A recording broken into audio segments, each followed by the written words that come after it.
de los cananeos.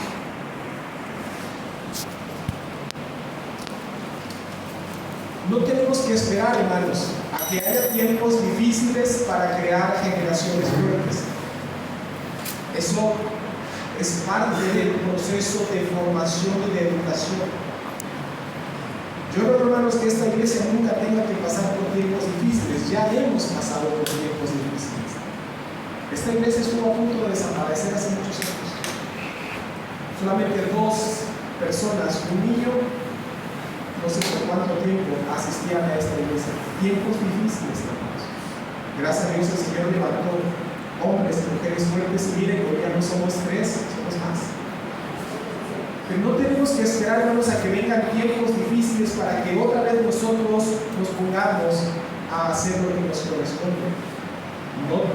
¿Qué es lo que tenemos que hacer? No olvidarnos de Dios. Que eso fue lo que hizo esta generación, se olvidó de Dios.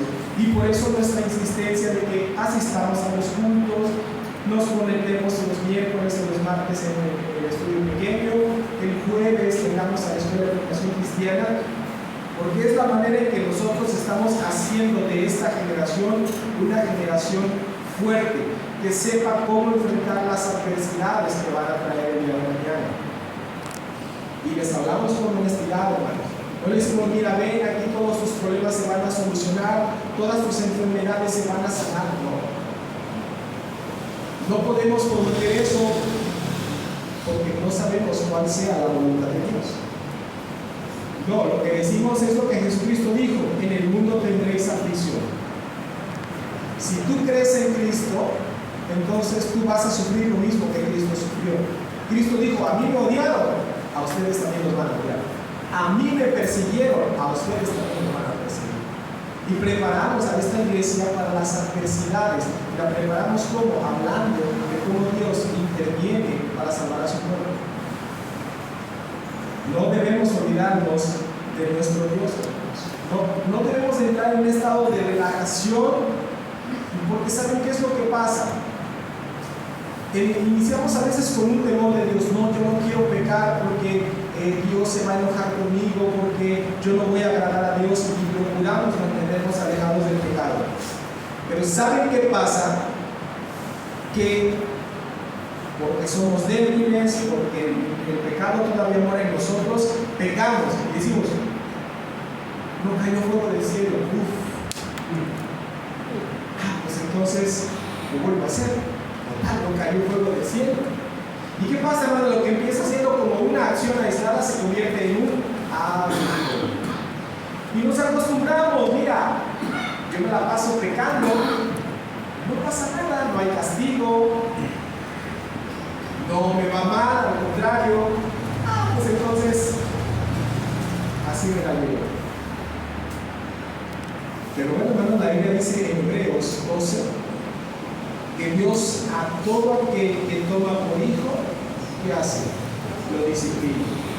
Es cierto que a veces la disciplina no viene inmediatamente, pero llegará. Fue lo que Dios hizo con el pueblo de Israel. Después de 40 años de permanecer fieles, se apartan, van tras los ídolos, van tras los dioses. No ha pasado nada. Pues hay que seguir adorando a Baal y a Astarte. Pero llega un momento en que Dios dice: ok, es hora de aplicar disciplina. Me llama la atención, hermanos, fíjense cómo dice en el versículo, ahí mismo en el 12: volvieron los hijos de Israel a hacer lo malo ante los ojos de Jehová, y Jehová fortaleció a Eglón, rey de Moab, contra Israel. ¿Quién fortaleció a Eglón? ¿Eglón se hizo fuerte por sí mismo? No. Dios fortaleció a los moabitas, porque los moabitas iban a ser la vara para castigar, para reprender, para exhortar a su pueblo que lo había abandonado. Por eso hace un rato cantamos: ¿quién es el que levanta y quita rey? Es Dios. Dios fortaleció a Eglón. ¿Por qué? Porque Dios tenía un plan, un propósito para que Eglón se hiciera fuerte. ¿Cuál era ese propósito? Disciplinar a su pueblo rebelde. Hermanos, Dios es así. Dios puede usar lo que Él quiera para traer disciplina para su pueblo. Lo vemos también hace tiempos atrás Cuando Habacuc dice, Señor, mira cómo tu pueblo peca, cómo tu pueblo no imparte justicia, Señor, haz algo. Y Dios le dice a Habacuc, no te preocupes, Habacuc, a los asirios, a eso los voy a fortalecer y voy a castigar al pueblo de Israel. Y Habacuc tiene un problema, dice, Señor, pero los caldeos son peores que nosotros. Señor, sí, yo puedo usar lo que yo quiera y a quien yo quiera para traer disciplina para su pueblo. Hermano, si tú estás pecando y todavía no ha descendido fuego del cielo, hermano, yo te invito de veras a que abandones ese pecado. Porque el hecho de que la disciplina de Dios no llegue todavía a tu vida no significa que nunca va a llegar. Es que va a llegar. Por su misericordia, Dios es paciente, dando tiempo a que tú te arrepientas. Pero si no hay arrepentimiento de parte tuya, entonces lo que sigue es la disciplina. Y la disciplina, como dice el mismo libro de Hebreos, es dolorosa. A nadie nos gusta sufrir la disciplina. Pero es lo que Dios va a usar si tú te rehusas a arrepentirte de tus pecados, a arrepentirte de ese pecado que tú practicas y que piensas que no ha pasado nada. Dios no me ha castigado, entonces a lo mejor Dios está de acuerdo con esto. No, mi hermano, Dios es paciente contigo para que te arrepientas. Pero si no hay arrepentimiento, entonces vendrá la disciplina. Dios está levantando a Eglón contra Israel para disciplinar. Y miren, aquí algo bien importante, dice que Eglón se unió con otros dos, con Amón y Amalek, y ¿qué hicieron? Tomaron la ciudad de las palmeras. ¿Cuál es esta ciudad? ¿Alguien sabe cuál es la ciudad que se llama la ciudad de las palmeras? Jericó. Pregunta, trivia bíblica. Cuando el pueblo entra a la tierra de Canaán, ¿cuál es la primera ciudad en conquistar? Jericó. Y cuando el pueblo peca, es la primera ciudad que entra. ¿Coincidencia? No, es terrible. Debe haber sido terrible para los israelitas ver cómo la primera ciudad que ellos conquistan, la primera ciudad sobre la cual ellos obtienen la victoria, la acaban de perder. ¿Qué significaba esto, hermano? Significaba un retroceso. Todo el territorio que ellos habían avanzado están comenzando a perder. Hermanos, el pecado es así. Y por eso no debemos bajar la guardia con el pecado. Tú piensas tal vez que ese pecado, ese hábito que tú abandonaste ya quedó superado, no bajes la guardia. Porque puede ser que con tu relajación ese pecado resurja. Y aquel terreno que tú habías ganado en tu mortificación del pecado, en tu avance a la santidad, ahora, por descuido, este pecado te esté empujando hacia atrás. Dice el texto, que piensa que está firme, tenga mucho cuidado de no caer. También, hermanos, me llama la atención, y no quiero hacer una crítica injusta, porque nosotros también somos iguales. Pero ¿cuánto tiempo pasó el pueblo de Israel en aflicción hasta que volvió a clamar al Señor? Según este pasaje, dice el versículo 14: y sirvieron los hijos de Israel a Eglón, rey de los moabitas, 18 años. Yo vuelvo a lo mismo de la semana pasada. ¿Por qué esperaron tanto tiempo? ¿Por qué 18 años, hermanos? ¿Cuánto tiempo les gustaría a ustedes de esclavitud? ¿Un año? Exacto, ningún año. Yo no quiero ningún año de esclavitud. Bueno, ellos a lo mejor dijeron, mira, llevamos 17, aguantamos. Ya cuando llegaron los 18 dijeron, yo creo que ya.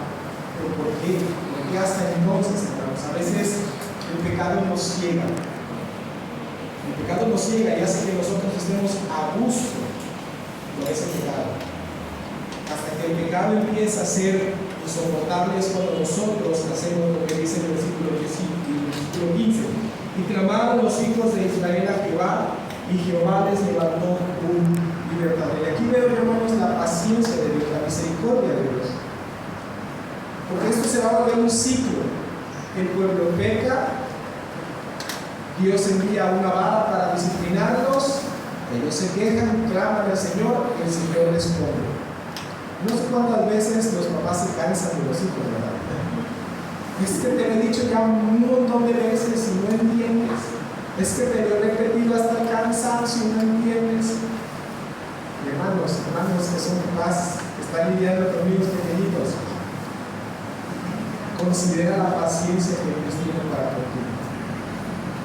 Tú puedes desesperarte, perder la paciencia, a lo mejor hasta gritar, oye, es que te lo he dicho un montón de veces y no entiendes. Dale gracias porque Dios no reacciona igual. Dios no responde igual. Dios tiene paciencia contigo. Dios es misericordioso contigo. Es lo que está haciendo con el pueblo. El pueblo ha clamado al Señor y el Señor ¿qué hace? No dice, no quiero saber nada de ti. No, el Señor ¿qué hace? Responde al clamor de Dios. Y eso también nos tiene que llenar de esperanza, hermanos, y buscar a Dios.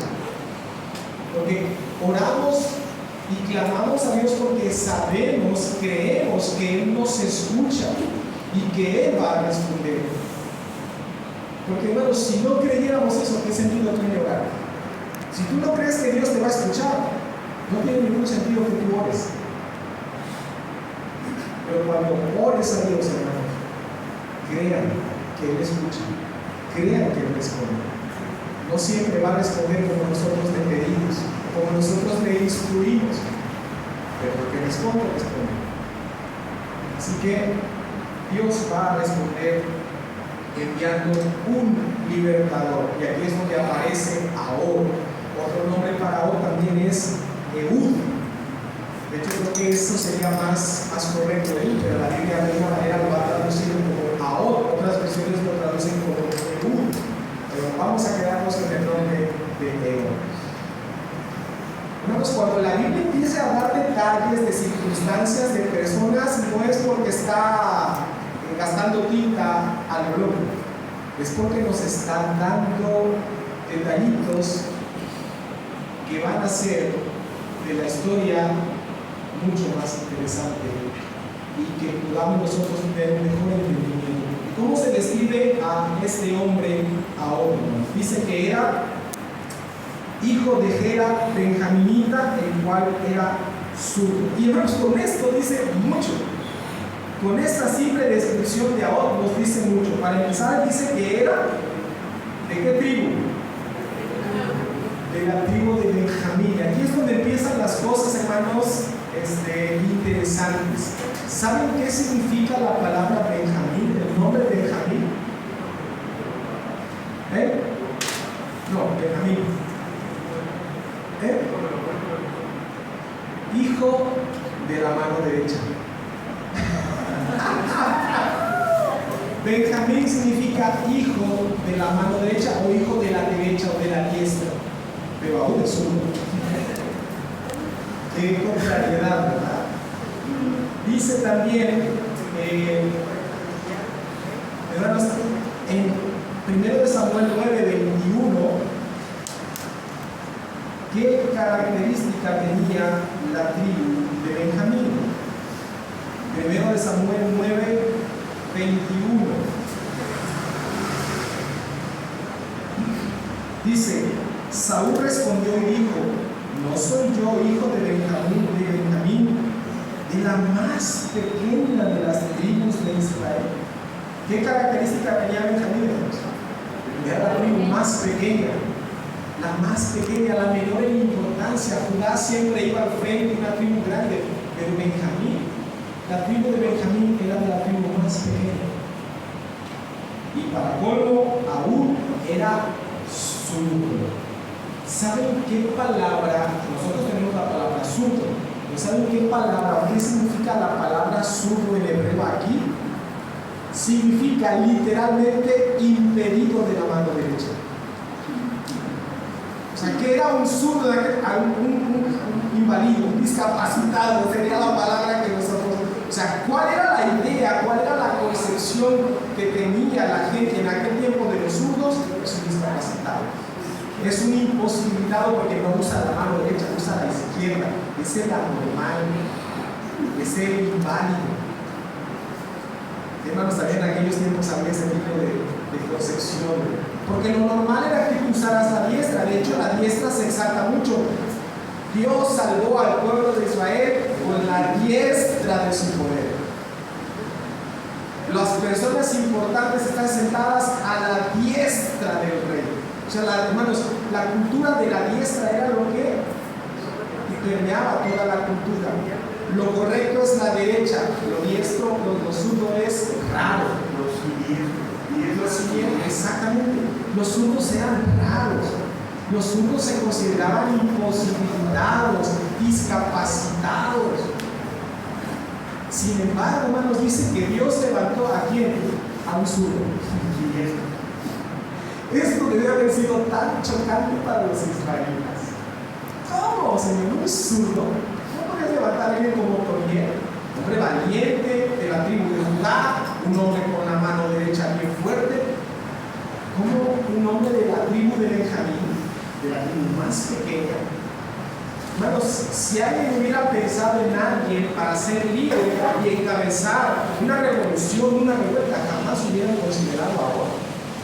Dicen, pero ¿cómo nos va a liderar un lisiado, un paralítico, un discapacitado? No, entonces usar alguien. Hermanos, pero no fue el pueblo quien lo buscó, fue Dios quien levantó ahora. Es sorprendente, hermanos, cómo el Señor lleva a cabo la salvación de formas tan inesperadas, de formas tan sorprendentes que nos dejan a nosotros con el ojo cuadrado, porque nosotros no lo hubiésemos esperado. De hecho, en la tribu, yo no sé si esto sería genético, hermanos, pero en la tribu de Benjamín dice que en Jueces, posiblemente ahí en Jueces 20, 16,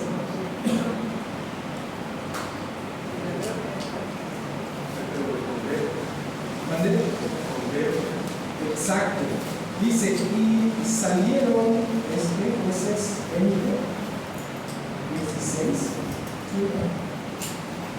16, aquí está. De toda aquella gente había 700 hombres escogidos que eran zurdos, todos los cuales tiraban una piedra y con la honra a un cabello y no erraban. Pero eran considerados discapacitados, eran considerados imposibilitados. Buenos días, adelante. Si alguien me ayuda y me indica un lugar, por favor. Bien, hermanos. Benjaminitas, así es. Entonces yo no sé si esto es genético o si era genético. De hecho, hay una gran probabilidad de que esto sea genético, hermanos. Entonces, insisto, es asombroso los instrumentos que Dios utiliza. ¿Por qué Dios hace esto, hermanos? Ojo, para que nuestra atención no esté en el instrumento, sino en aquel que está usando el instrumento. Nuestra vista no debe descansar en qué persona está Dios usando. Nuestra vista debe estar en quién está detrás de esa persona. Porque si es Dios, hermano, Dios en alguna ocasión usó una burra para exhortar a un hombre. ¿Qué limita? Dice Santiago de la Miel, si Dios puede usar una burra, me puede usar a mí también. Dios no tiene impedimentos. ¿Cuál es la estrategia de este hombre ahora? Él tiene un plan. Ellos están dominados, el pueblo de Israel está dominado por Moab. Y esto significa que ellos tenían que pagar tributo. ¿Se acuerdan la semana pasada que veíamos? Que eran estos pueblos, o algunos de estos pueblos, los que le pagaban tributo a Israel. Ahora es al revés. Ahora este pueblo está pagándole tributo a Moab. ¿Se dan cuenta, hermanos, cómo el pecado trae terribles consecuencias? Alejarnos, abandonar a Dios trae terribles consecuencias. Aquello que pensamos que ya lo habíamos superado, si yo me olvido de Dios, vuelve otra vez. Ahora son los israelitas los que están pagando tributo al pueblo. Entonces, ahora tiene un plan. dice que se hace un cuchillo de un codo, de aquí a acá, aproximadamente 45 centímetros. Dice que lo hace de doble filo. Todo esto, hermanos, no es simplemente desperdicio de tinta, es información importante. Por lo regular, las espadas o las cimitarras, como les quieran llamar, tenían filo de un solo lado. ¿Por qué? Porque estaban hechas para cortar. En esa lucha la idea era cortar a la persona, cortar el brazo, herir el cuello, etc. Pero ahora no hacen una espada de un solo filo, hacen una espada o un cuchillo de doble filo. ¿Cuál era la intención de ahora? De que se enterrara, no que cortara, que se enterrara. O sea, hermanos, ahora ya tenía el plan en su mente. Penetrar este cuchillo de doble filo, no tan largo como las espadas, sino algo más corto. ¿Y qué hace? Dice que lo esconde en donde, debajo de sus vestidos, pero del lado derecho. Hermanos, insisto, todo esto no es tinta desperdiciada. El narrador nos está poniendo el contexto para que entendamos por qué sucedió lo que sucedió. Él va a presentar el tributo, el presente, como dice la Biblia, va a entregar el tributo a Elón. Hermanos, el tributo consistía en oro, plata, consistía también en trigo, en cebada, en vides, en aceite de oliva. Todo esto era parte del tributo. Y obviamente al llegar y presentarlo delante del rey, el rey vimos que el rey tenía su guardia personal. Y ellos cuando entraron seguramente tuvieron que ser cateados. Y aquí es donde viene los sorprendentes. ¿Qué lado creen ustedes que cateaban con los soldados? El izquierdo. Porque todos, la gran mayoría, era diestro. Y para tener al alcance, hermanos, lo normal era eso, ¿no? Y ya tienes preparado. No agarrabas esto y lo cambiabas en mano porque era muy práctico. De hecho, incluso ustedes ven la película del Zorro y todas esas películas de espadachines, cargan la espada del lado opuesto a la mano dominante. Entonces, como la gran mayoría era derecho, ¿qué hacían? Empezaban a no trae nada, pásale. Llegan con la O, revisan el punto derecho, a la izquierda, no trae nada, pásale. También sabía que era azul. ¿Ah? ¿Mande? Sabía que era azul. No, lo más seguro es que no supieran que era zurdo. No, recordemos que ellos estaban en diferentes lugares. No era quien me anuncie yo que soy zurdo, ¿no? De hecho, por eso nos dice, el texto nos dice este detallito: se lo esconde en el muslo derecho. ¿Por qué? Hermanos, si hubiera sido algo muy normal esconderse o cargar la espada o el puñal en el muslo izquierdo, no habría razón de que ellos vieran este dato. Pero como era algo tan poco común, es que da ese dato. ¿Qué pasa? Bueno, llega ahora con el rey, entrega el presente y se va. ¿Qué pasó?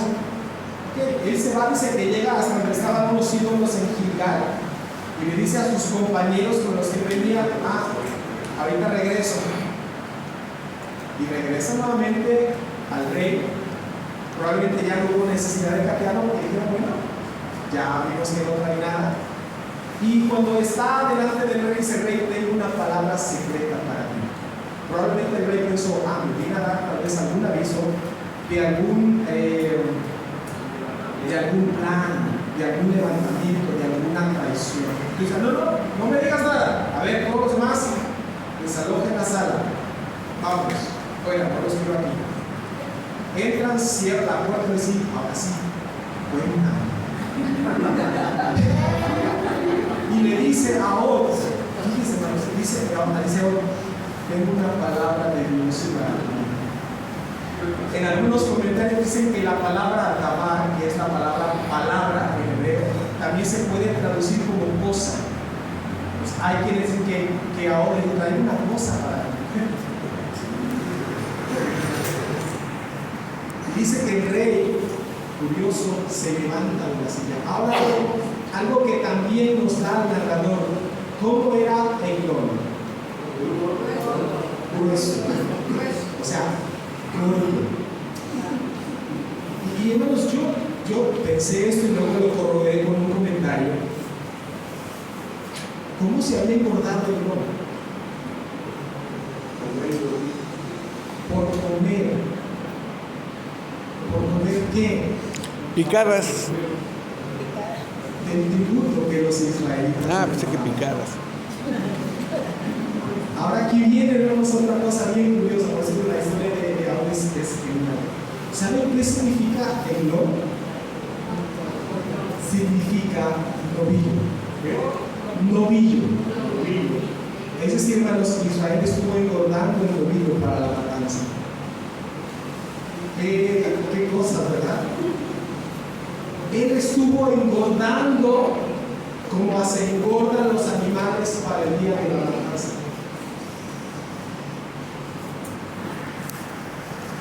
Eglón llega, se levanta el rey y dice: ahora sí, cuéntamelo. Y ahora dice: tengo una palabra de Dios para ti, o traigo una cosa de Dios para ti. Y bueno, ¿qué hace? El rey, probablemente algo inesperado, agarra su cuchillo del lado izquierdo y debió haber enterrado con tanta fuerza, hermanos, que dice que el cuchillo se quedó adentro. Sí. El cuchillo se quedó adentro y de alguna manera hasta hizo un tapón. Se quedó allí y el rey cayó. Bueno, ¿qué hace Ahod? Escapa. En algún comentario decía que tenía como una silla y había un agujero donde estaba la letrina. Lo que hace Ahod es quitar la silla, escapa por el hoyo y se va. Cuando llegan los soldados, ven la puerta cerrada y algo que el texto no dice, pero que seguramente estaba allí presente. Dice el texto que cuando Ahod encaja el cuchillo en el abdomen de Eglón, dice que el estiércol le salió. Hay quien dice que el cuchillo literalmente atravesó y pasó por el recto. No lo sé, el texto no nos dice eso. O puede ser que por el dolor y el susto él haya tenido una evacuación. No lo sabemos. Lo que sí es que el estiércol de este hombre se desparramó así como sus vistas. Cuando llegan los soldados y encuentran la puerta abierta, perciben el olor en el aire. El rey al estar cubriendo sus pies, dice el texto, es un eufemismo para... es otro eufemismo. Es decir, hacer popó es un eufemismo para qué? Para defecar. Entonces dice: el rey está defecando, el rey está haciendo como vamos a esperar a que ya están ellos. Pero seguramente al rey no le pasaba lo que a mí, que yo estaba un poco levando. Llegó a ver que dicen: oye, pues ya pasó mucho tiempo, ¿no? Como que para hacer su mensaje ya pasó mucho tiempo. ¿Qué hacen? Van por la llave, abren la puerta y el rey ahí tirado, muerto, bañado en su propio vestido. Bueno, bañado es una exageración, ¿verdad? Y ellos se quedan: ¿quién fue? Pues ¿quién fue el último que estuvo con él? Ahora, vamos por él. Ahora ya llevaba mucha distancia de viaje. ¿Y qué hace ahora? Ahora va con los que lo estaban esperando. Dicen, ahora hace algo, hermanos, bien interesante, bien importante, porque ahora dice en el versículo 28, entonces él les dijo: seguidme, porque Jehová ha entregado a vuestros enemigos los moabitas en vuestras manos. Ahora, hermanos, no se está adjudicando el triunfo de esta victoria. Dice que es Dios, es Jehová. Y él le da la gloria a Dios por este triunfo que ha tenido. Y entonces, ¿qué hacen? Bueno, los soldados o los israelitas que venían con Ahod descienden, dicen que ese día mataron muchos hombres de guerra, 10,000 hombres de guerra. Y trajo Dios reposo para Israel por 80 años, el doble de lo que trajo Otoniel. Hermanos, esta es una historia, yo les decía, digna de llevar a cabo una película. Pero Dios no nos dio, hermanos, esta historia simplemente para hacerla interesante. ¿Qué es lo que Dios nos quiere decir a través de esto, hermanos. Me llama mucho la atención el caso de Eglón. Puede estarnos pasando, hermanos, lo mismo que a Eglón. Eglón, ¿qué hizo? Engordó para la matanza. Nosotros, hermanos, podemos estar acumulando, como dice Romanos 2:5. Si nosotros seguimos sosteniendo el pecado, si nosotros seguimos sin arrepentimiento, olvidándonos de Dios, dejando a Dios a un lado para adorar otra cosa que no es el Creador, nos puede estar pasando lo que Eglón. Estamos engordando para el día de la matanza. Romanos 2:5 dice lo siguiente: pero por tu dureza y por tu corazón no arrepentido, atesoras, guardas, almacenas para ti mismo ira para el día de la ira y de la revelación del justo juicio de Dios. Mi hermano, mi amigo, si tú no te has arrepentido de tus pecados, tú puedes estar en la misma situación que yo. Estás engordando para el día de la matanza. Estás acumulando ira para el día de la ira, para el día del justo juicio de Dios. Porque así como Dios levantó a Eglón, ahora ha levantado a otro para hacer juicio contra Eglón.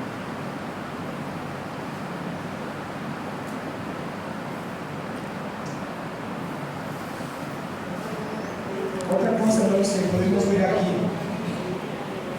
es que Dios puede salvar a través de personas inesperadas, como en el caso de Abraham. Pero ahora, hermanos, es solamente una sombra de lo que Dios iba a hacer siglos después. Dios iba a levantar a otro surco, a otro que, como lo describe Isaías 53:2. Veamos, hermanos, cómo Dios describe a este otro surco que Dios va a levantar. Isaías 53:2-3.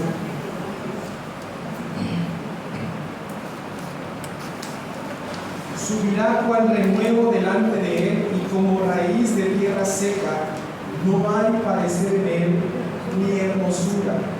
Le veremos, mas inatractivo para que le deseemos. Despreciado y desechado entre los hombres, varón de dolores, experimentado en quebranto, y como que escondimos de él el rostro, fue menospreciado y no le estimamos. Hermanos, tomando esta analogía, Cristo fue ese surco que Dios levantó también, menospreciado, poco estimado. La gente no veía nada valioso en él, la gente no se asombraba de él. De hecho, el pueblo se burlaba de él. En Mateo 26:67, que era lo que los líderes, lo que la gente del pueblo hablaba de Jesús cuando él estaba colgado en ese madero. 26:67 dice: entonces le escupieron en el rostro y le dieron de puñetazos, y otros lo abofeteaban, diciendo: profetízanos, Cristo, ¿quién es el que te odió? Los soldados romanos se burlaron de él porque no veían nada valioso, nada que realmente llamara la atención. En Juan 18, Mateo 27, 39 al 44, dice: y los que pasaban le injuriaban meneando la cabeza y diciendo: tú que derribas el templo y en 3 días lo edificas, sálvate a ti mismo. Si eres hijo de Dios, desciende de la cruz.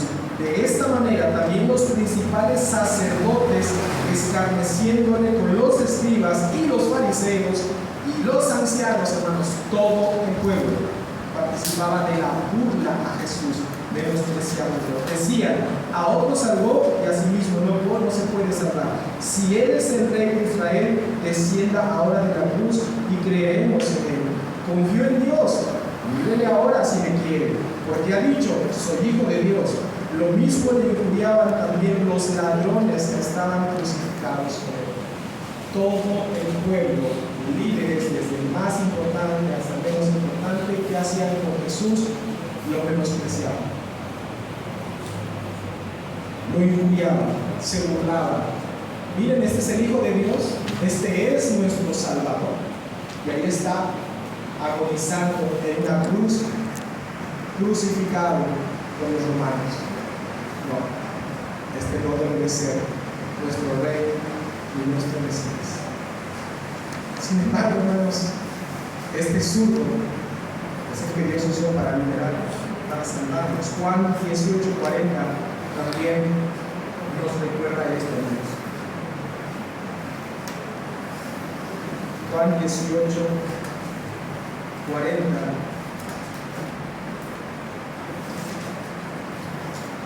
Dice, entonces todos dieron voces de nuevo diciendo, no a este, sino a Barrabás.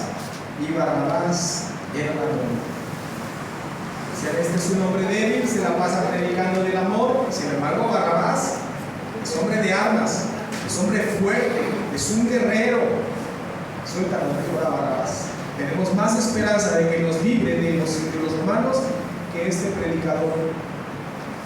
Y así fue menospreciado nuestro Señor Jesucristo, hermanos. Así como ahora, por eso utilizo esta misma metáfora, ¿verdad? Dios utilizó más adelante a otro surdo para salvarnos, salvadores inesperados, hermanos.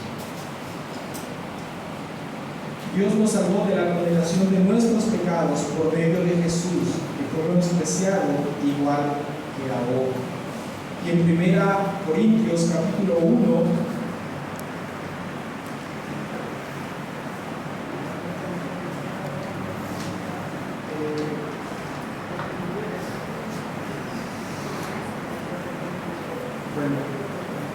vemos, hermanos, que Cristo muere. Cristo mostró debilidad, aunque Él no era débil, hermanos, pero Él eligió ser débil, porque con su debilidad nos libró de nuestro pecado, nos libró de la condenación. Cristo se hizo hombre. Sin dejar de ser Dios, Cristo se hizo hombre. ¿Para qué? Para que Él llevara tu castigo en la cruz, y de esa manera nosotros quedamos libres de nuestros pecados. Pero los judíos no lo vieron así, hermanos. Los judíos decían, como carpintero débil, que no pone resistencia contra los humanos, míralo cómo está ahí, retorciéndose en la cruz, agonizando. Y dice que es nuestro Mesías, dice que es nuestro Salvador. Los judíos dicen, nosotros no podemos creer en ese hombre.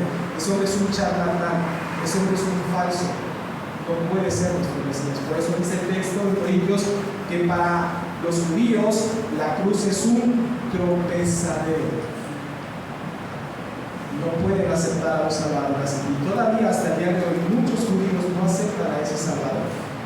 Lo menosprecia, ¿por qué? Porque Cristo murió en debilidad, no porque fuera débil en sí, Él se hizo débil. Dice Filipenses que siendo Dios se hizo hombre, y siendo hombre tomó la semejanza de siervo, no de rey, sino de siervo, porque con la debilidad de Cristo a nosotros nos hizo libres del poder del pecado. Así que, hermanos, ahora simplemente está apuntando a un Salvador inesperado que vendría más adelante. Ahora está apuntando a Cristo, el verdadero Salvador, que nos da reposo no por 40, ni por 80, ni por 200, ni por 1000. Nos da un reposo eterno, para siempre, que nunca acabará. La diferencia, hermanos, es que ahora utilizó el engaño. Cristo no. Cristo fue verdadero siempre. La estrategia de ahora fue el engaño. La herramienta de Jesús fue la verdad. La verdad que siempre predicó. Hermanos, hasta los propios discípulos de Jesús tuvieron sus dudas. En el Evangelio de Lucas vemos esto, hermanos. Evangelio de Lucas, capítulo 24.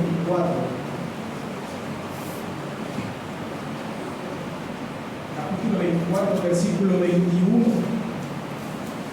Dice que van estos discípulos de camino a Emaús y se encuentran a Jesús, solo que ellos no saben, no se han dado cuenta que es Jesús. ¿Y qué venían ellos platicando? Venían tristes, hermanos. ¿Por qué? Porque habían crucificado a su maestro. Y Jesús se acerca con ellos y le dice: ¿de qué hablan? Hermanos, nuestro Señor Jesucristo con tanta paciencia escuchando a estos hombres. ¿Qué era lo que ellos pensaban? Dice el versículo 21: pero nosotros esperábamos que Él era el que había de redimir, de rescatar, de salvar a Israel. Y no ha sucedido. Dice: y ahora, además de todo esto, hoy es ya el tercer día que esto ha acontecido. Ellos iban con el corazón destrozado, porque ni siquiera ellos mismos creían lo que Jesús había hecho. ¿Dónde está lo que nosotros esperábamos que este fuera el que redimiera, el que salvara a Israel? Pero no pasa. ¿Por qué? Porque ellos solamente vieron la debilidad de Jesús, no pudieron entender, y no los juzgo, hermanos, porque todavía no habían entendido que Cristo había resucitado. Y por eso ellos solamente se concentraron en ver la debilidad de Jesús. Cuando ellos ven a Jesús resucitado, esto cambia. Y así, hermanos, Dios usa un libertador zurdo. Vamos a utilizar ese mismo ejemplo. ¿Para liberar a quién, hermanos? A un pueblo. ¿Cómo es ese pueblo? Ese pueblo, hermanos, es un pueblo de zurdos. Es un pueblo de zurdos. Miren lo que dice 2 Corintios 13, 4. 2 Corintios 13, 4 dice: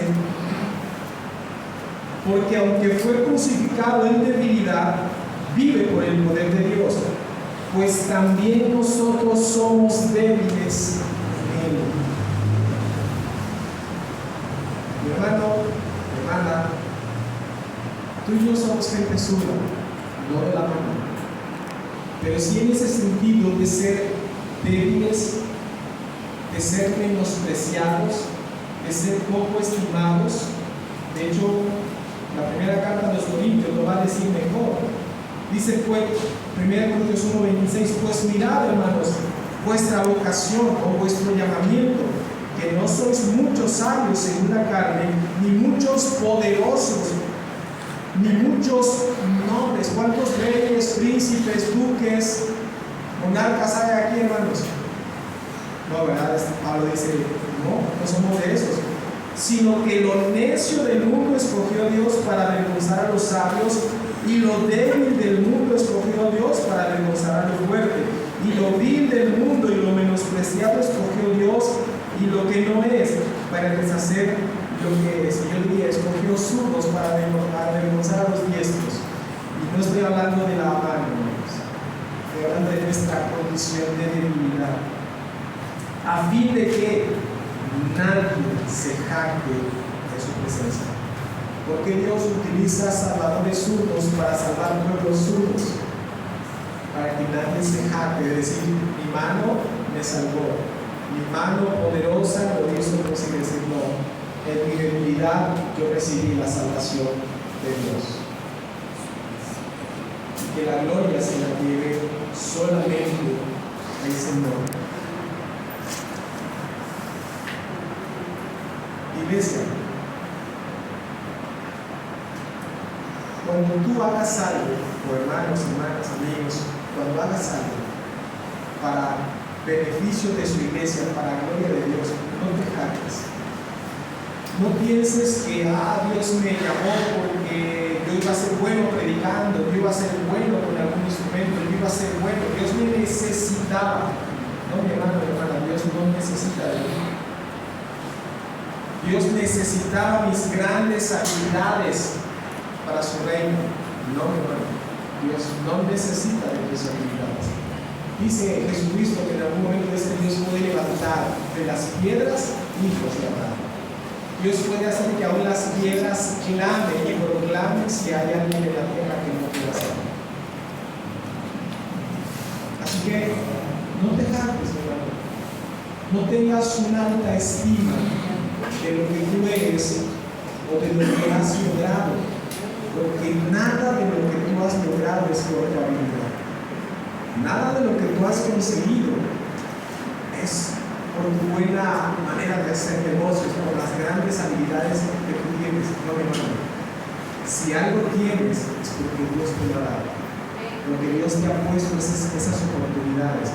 ¿Cuántas personas hay, hermanos, que tienen mucho más inteligencia, mucho más habilidades que las personas, que los grandes empresarios, y no tienen cuentas grandes en el banco?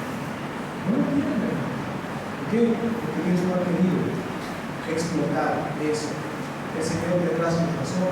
Yo podría pensar que es porque si el Señor los hace grandes, ellos van a jactarse de sí mismos, van a jactarse lo que mi mano logró, lo que yo pude hacer, y eso puede apartarlos de Dios. Por eso se acuerdan que el proverbista dice: Señor, no me des ni mucho ni poco, no sea que yo o me olvide de ti o yo blasfeme contra ti. Dame lo justo y necesario. Iglesia, no te jactes, no pienses que eres la última Coca-Cola en el desierto. Perdón por el comercial. Perdón por la tentación. No eres la última botellita de agua en el desierto. Si algo puedes hacer es por la gracia de Dios. Pero eso me lleva a otra exhortación, hermano, porque a veces también nos vamos a presentar. No, yo no puedo.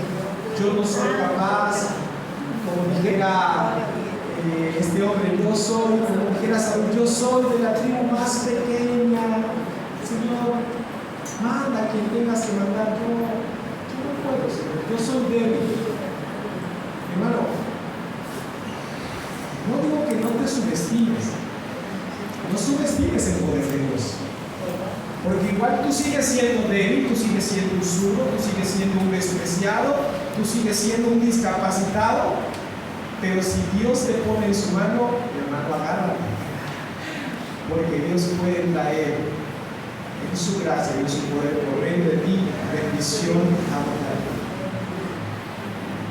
Hay un predicador, hermanos, de hace algunos siglos, muy conocido por la iglesia, llamado Charles Spurgeon. Incluso se le llamó el príncipe de los predicadores. Y alguien dice: seguramente si Spurgeon viviera, él no estaría de acuerdo con ese título. Un gran predicador, desde los 15 años él ya predicaba, y a los 18 ya tenía una iglesia grande de muchos miembros. A los 18 años. Sorprendente, mi hermano. Luego puede decir: wow, ¿quién fue que evangelizó a Spurgeon? Pero ni siquiera se sabe el nombre del que evangelizó a Spurgeon. Porque en una ocasión Spurgeon tenía necesidad de ir a la iglesia y no pudo asistir a su iglesia por la gran nevada que había caído. Y dice: bueno, hay una iglesia aquí cerquita. Y va a esa iglesia y llega a esa iglesia y, oh sorpresa, la nieve no dejó llegar al pastor. Y el pastor no pudo llegar a predicar.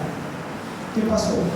Un sencillo hermano del campo dijo: bueno, no está el pastor, les voy a compartir la palabra del Señor. Claro, hermanos, era un hombre que conocía el evangelio, y esa es la ventaja. Pero no era un gran predicador, no había ido a un seminario, no conocía, hermanos, tantas cosas teológicas. Era un sencillo hombre de campo que era miembro de esa iglesia, que había entendido el evangelio del Señor.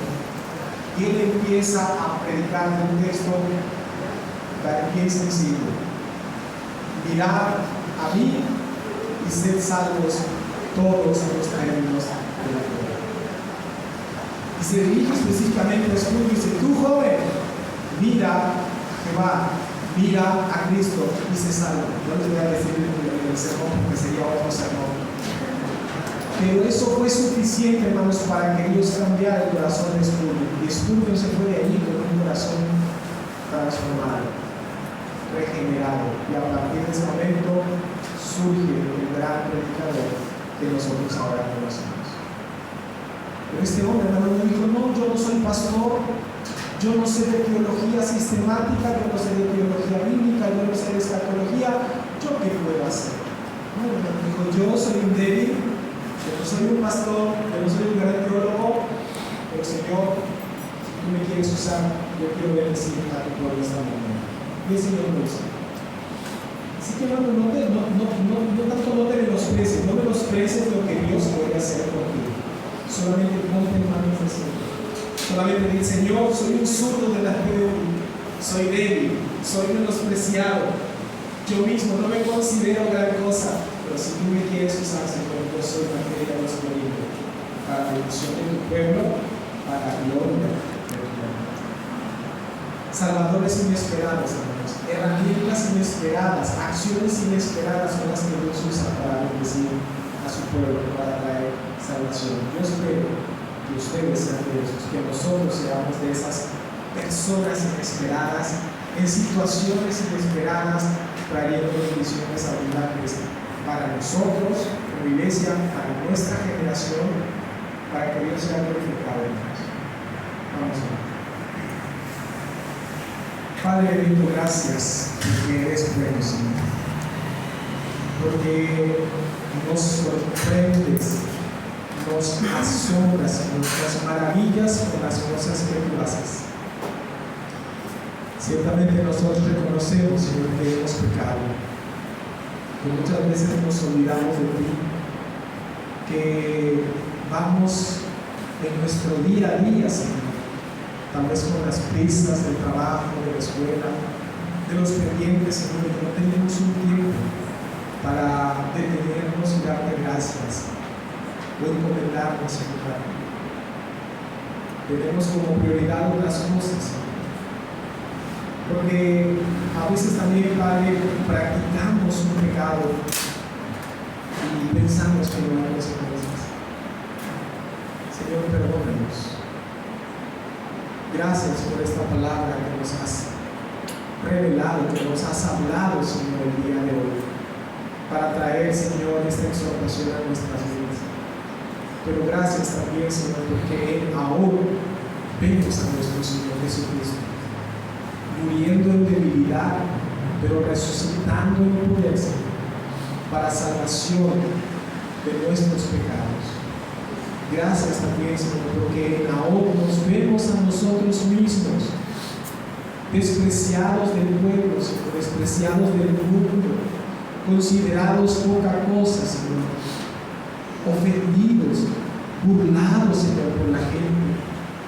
Gracias, Señor, porque también nosotros nos vemos ahí en ahora. Y como tú usas, Señor, a tu iglesia débil, menospreciada, ofendida, burlada, como tú la usas, Señor, como un instrumento en tus manos para traer bendición por medio de la predicación de tu evangelio, Señor. Ayúdanos a ser instrumentos útiles en tus manos, Señor, sin jactarnos, pero sí, Señor, poniéndonos en tus manos, para que tú traigas bendición a través de nosotros, que seamos canales de bendiciones para las personas que están a nuestro lado, nuestra familia, nuestra iglesia, nuestro prójimo, Señor, no para gloria nuestra, sino para que así como ahora podamos decir, es Jehová, es el Señor el que ha hecho esto, a Él sea toda la gloria y toda la honra en su iglesia a través de Jesucristo.